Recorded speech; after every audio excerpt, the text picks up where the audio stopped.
Bismillahirrahmanirrahim. Saya Ahdan Muhana.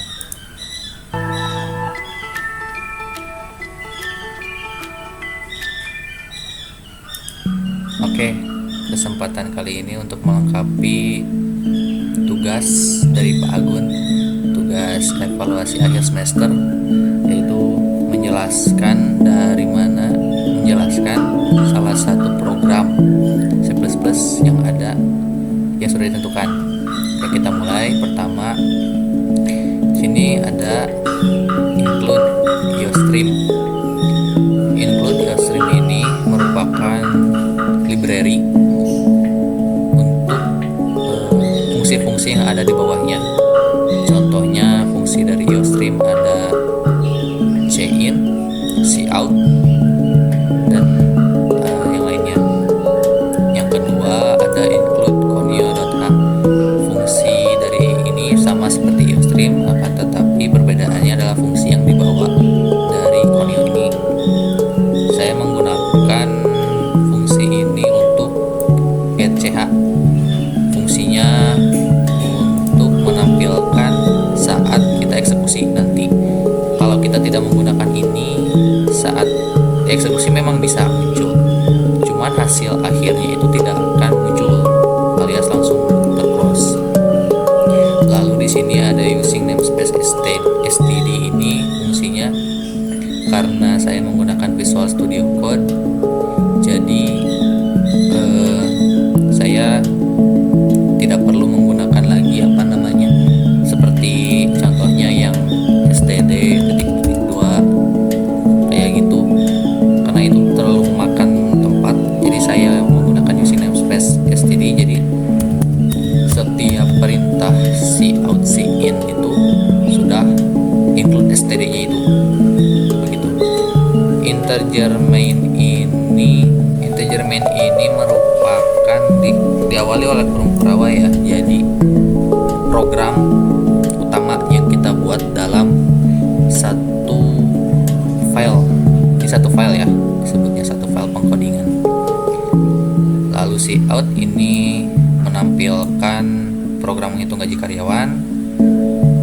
Ini untuk garis di bawahnya pembatas nama saya dan juga NIM saya.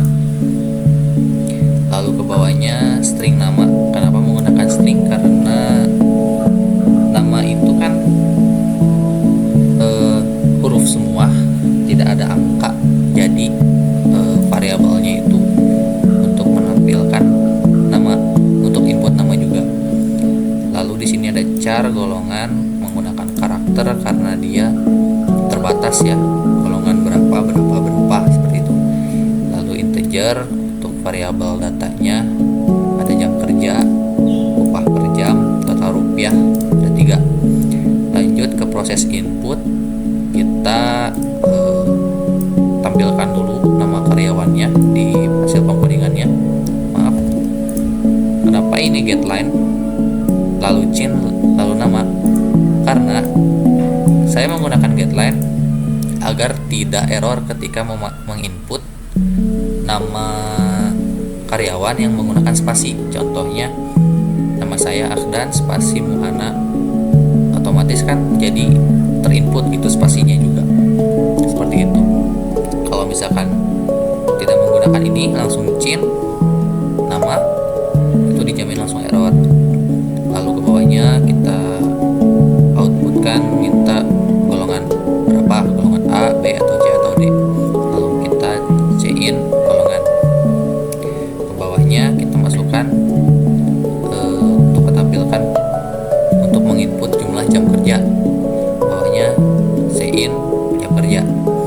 Lalu di bawahnya tentukan jumlah upah per jam berdasarkan golongan. Kita menggunakan metode switch case, bukan if else, karena switch case ini berguna untuk menampilkan apa yang diinginkan. Seperti kita menginput di sini switch golongan, kita menginginkan golongan yang mana dan memblok menampilkan satu blok kode saja. Jadi misalkan kita yang tadi masukkan golongan berapa, nanti di sini sesuai golongannya. Misalkan kita input golongan gede karena di sini kita menggunakan switch case kita masukkan gede. Jadi yang dikerjakan oleh C++ ini untuk pengkodingan ini hanya segini, integernya yang ini, seperti itu. Lalu di bawahnya ini untuk menghitung lembur, cek apakah jam kerja lebih dari 48 jam, karena ini hitungannya per minggu, karena setiap satu hari itu jam kerjanya ada 7 jam kurang lebih, 6-7 jam. Lalu dikalkulasikan dalam satu minggu itu ada 48 jam kerja. Jadi di sini jika pekerja ini melebihi dari 48 jam maka terhitung lembur. Ini hitungannya. Lalu kita proses ke output, kita keluarkan outkan nama pekerja, menerima upah RP sekian, total RP totalnya yang tadi yang di atas. Karena ini hitungannya per minggu, kita outkan per minggu. Si out akhir garis, lalu get ch ini untuk menampilkan ke exe nya itu, return 0 itu untuk membersihkan, kembali ke setelan 0. Lalu kita cek di filenya, sudah saya debug sebelumnya, ada di sini gaji karyawan, bisa kita lihat yang tadi ya, nama karyawan, nama saya misalkan ya, dan Muhan, enter golongan, misalkan saya golongan C, jumlah jam kerja saya, mari kita hitung dulu. Nah, misalkan di sini saya kerja itu dalam seminggu 7 jam. Dalam satu minggu itu setiap harinya kerja 7 jam. 7 dikali 7 49 jam. Lalu saya lembur dalam 2 hari itu sekitar 2 jam, berarti 4 jam tambah 4 53 jam. 53. Lalu hasilnya di sini kita dapatkan 444.000 per minggu.